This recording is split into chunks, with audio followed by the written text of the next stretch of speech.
अगदी आणीबाणीच्या नंतरच्या निवडणुकांच्या आठवणी येत आहेत.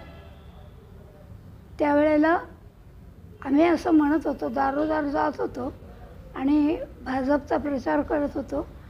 तेव्हा पंतप्रधान की अगली बारी अटल बिहारी असं आम्ही म्हणत होतो.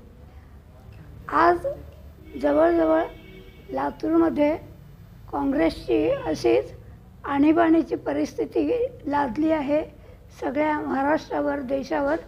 आणि भारतीय जनता पक्षातर्फे आमदाराची निवडणूक म्हणून डॉक्टर अर्चना पाटील या लाभलेल्या आहेत. त्या आमचा आणि त्यांचा चांगलाच परिचय आहे आणि या आमदारपदासाठी अतिशय लायक अशाच उमेदवार आहेत. तेव्हा सर्व भगिनींनाही मी अशी विनंती करते की त्यांनी अर्चना पाटील यांनाच आपलं मत देऊन कमळावर बटण दाबून खूप मतांच्या लीडनी निवडून द्यावं. धन्यवाद.